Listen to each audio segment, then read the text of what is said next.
Hello everyone and welcome to another video. Today we're once again back in Warframe for another build, and this time we're having a look at the Vectis Prime. And yes, this is because of the Incarnon evolution that this weapon got not too long ago, and since then I've been able to test this weapon here and there, and from the amount of drops on the ground, you can see I've been having a lot of fun killing enemies with this weapon, because yeah, it's pretty cool. And as always, we'll have a look at just the weapon without any other big interaction going on, because I just want to show you how powerful this weapon can be. And that's all for the introductions, so let's now jump into the build.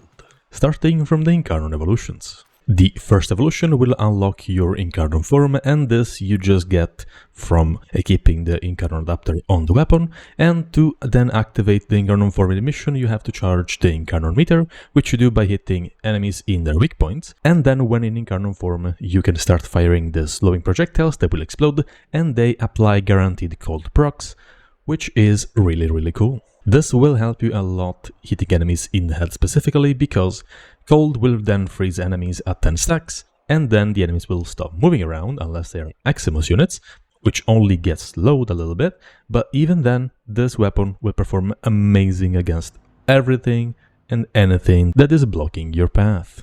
This explosion only triggers on headshots, so you have to be precise with your shots, and it explodes in a radius of 6.7 meters, and it is not affected by galvanized aptitude, so don't even think about going crazy with statuses, because that will not work for this explosion. Then moving to evolution 2, we have two choices, and it basically comes down to your preference, because if you want just more consistency, you will go with this one, which grants you 200 more base damage and some punch through if you have a channeled ability, although the punch through only applies to the normal firing mode and not the Incarnon form, while the other evolution will give you less base damage, but will also give you 25% more multi-shot if no enemies are within 5 meters, which can be done by just being up in the air or just camping somewhere high and away from enemies, so not that difficult to trigger, but I just prefer having the consistent 200 base damage at all times, because you never know when an enemy is gonna sneak behind you, and then you lose 25% more multi-shot, so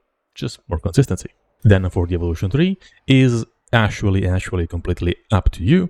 I do recommend still going for reload speed, because this will affect the speed at which you transform the weapon into its Incarnon form, and also this weapon only has a magazine of 2 base on the primary firing mode, so it just helps having more reload speed, but you also have less recoil, and you can also make this weapon completely silent, which is pretty cool if you plan on using this weapon on warframes like Ivara, let's say. And lastly we have evolution 4, and here, although you have some very fun choices like more headshot damage, or this one that grants you more status chance based on your crit chance, I still just prefer going for base crit chance and base crit damage, because it's just the most consistent choice, and this also helps you reach that 100% crit chance on your normal fire mode, which is not that important, but it's still more consistency.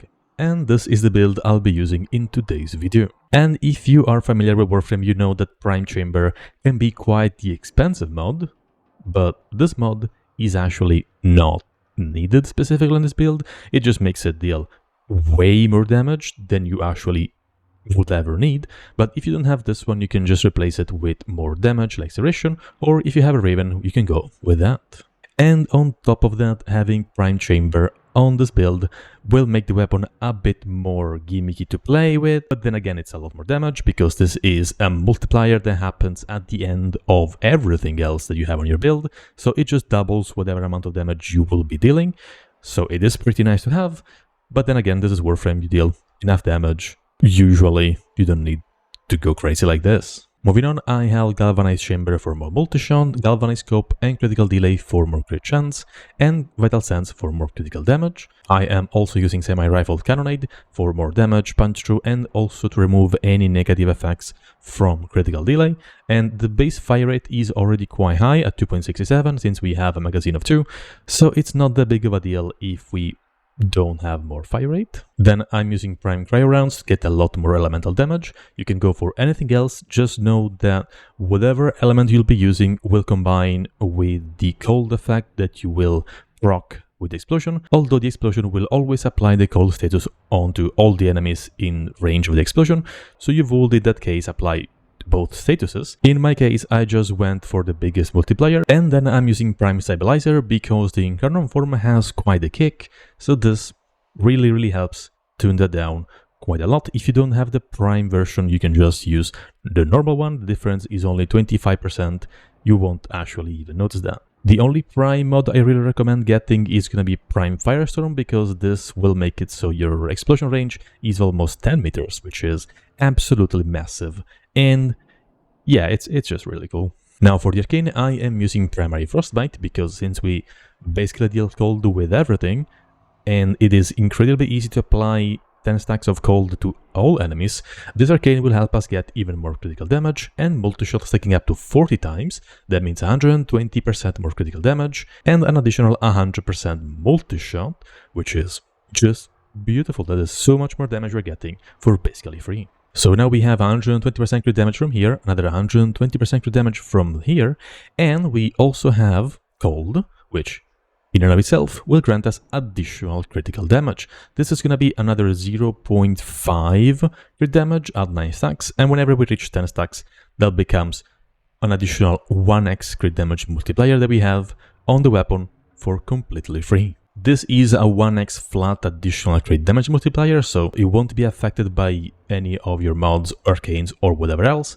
but still, it's an additional 1x multiplier that we get for absolutely free. And that's everything for the build, so let's now see it in action. And this time, since I know this weapon performs really well, I'll be testing against some even tankier enemies than usual. These are not just your regular heavy gunners, these are Exo-Gokstad officers level 235 with the Steel Pot modifiers, and they have way more HP than your regular corrupted heavy gunners, so yeah, let's see what this weapon can do.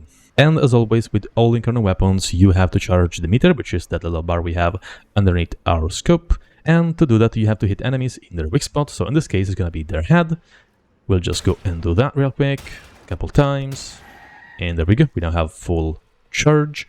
It does not have to be fully charged. It just will give you more ammo when you transform the weapon into its Incarnon form. And you can see we have 45 of the ammo ready to go and kill enemies with. Now, as I already mentioned, since we have Prime Chamber on this build, we have to do some gimmicky stuff, and that's gonna be leaving just one bullet in the magazine before transforming the weapon into its Incarnon form, because this will give the Prime Chamber effect, so that doubling the damage of your first shot in that case, that will apply to the whole Incarnon magazine, and yeah, we're just dealing double damage with every shot at that point, which is absolutely crazy. So we'll go ahead and do that again. Let's charge Incarnometer, just waste a shot, whatever, and then transform the weapon. And now we can go absolutely crazy. So, you also have that headshot damage on the right, and that means, well, more headshot damage. So that's going to be another multiplier we have on our damage, and you can also have different zoom levels, which will also give you even more headshot damage. Now, the difference is only 20%, so if you don't like having too much zoom on your weapon, definitely go ahead and just stick with the 3.5x. It's gonna be the same. I'll just go all the way down to 6x to show the maximum damage this weapon can dash out. And yeah, let's just start. So, enemies are already at 10 cold stacks, meaning we have that additional 1x crit damage now. And yeah, we're just stacking our mods now. Our arcane is already completely stacked in just a couple seconds because of how easy it is to apply cold status with this weapon. And yeah, we just deleted all the tanky enemies in a few shots, and we have so many more to go. And yeah, that's just it. We are dealing millions of damage. The AoE is about 10 meters, and if you see multiple damage numbers, that was a 1000k. I've never seen that. But yeah, that was a million. Why did it say 1000k? I don't know. Anyway, yeah, that's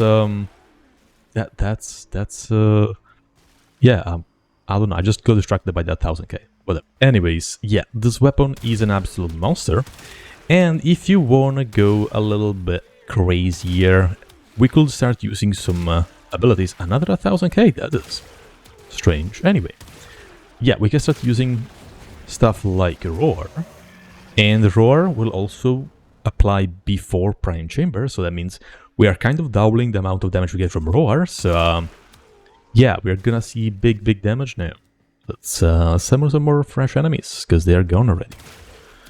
And yes, there we go. Some millions just sprinkling around on enemies, just gonna hit the set shots. It is really satisfying, not gonna lie. This might be one of the few precision rifles that I actually enjoy the game. Maybe just this one and these projects. That's probably about it. And as always, we have our beautiful companion, that in my case is the Panzerpaphyla, because it will apply viral to every enemy pretty much that I come in contact with. And if it doesn't really matter, because we are also using Tenacious Bond, which is another crit damage multiplier we get, in this case 1.2x. So yeah, it's just gonna be even more damage. And yeah, he's then gonna go and apply some viral for us, which yeah, will make our damage be even a little bit higher than before. Yes, just your usual, you know, 4.5 million damage, 6.7 million damage, just normal Warframe days. It's completely normal. You know, well, let's just go all in and apply Roar as well. Let's wait for the viral. There we go, we have some viral. I'm gonna reapply Roar just real quick. And yeah, now the explosion is dealing about 1 million damage. Isn't that completely balanced? So yeah, that is the Vectis Prime. Honestly, this has always been my favorite rifle in the game. I started using it all the way back when I was just a little baby Tenno, and using this for Eidolon hunts and whatnot.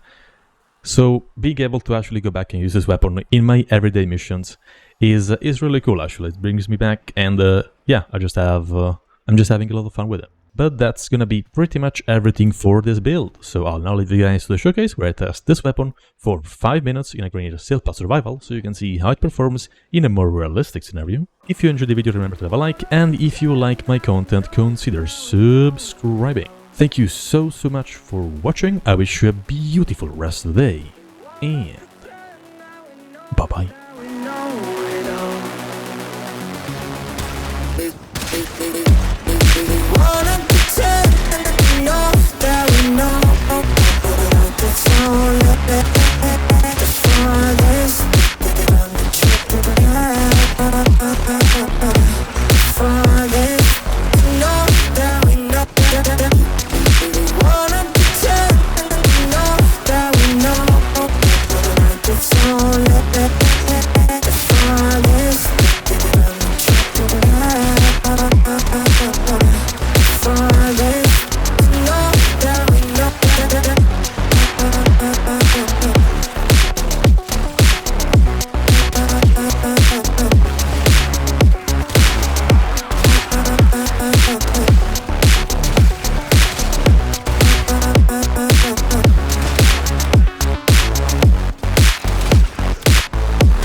Come drop that.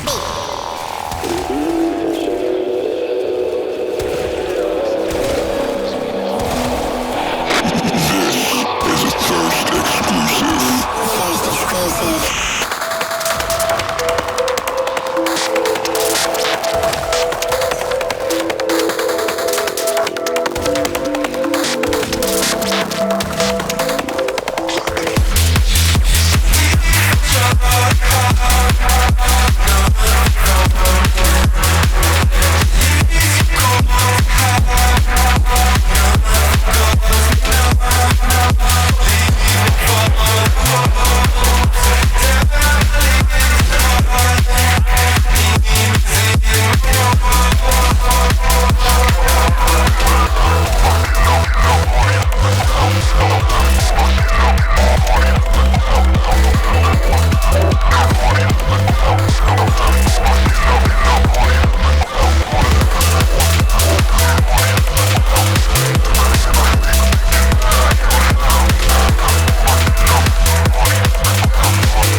set me free.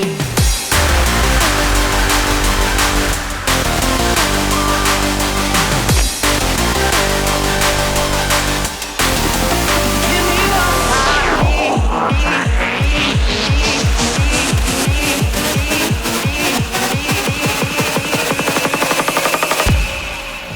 Come and set me free.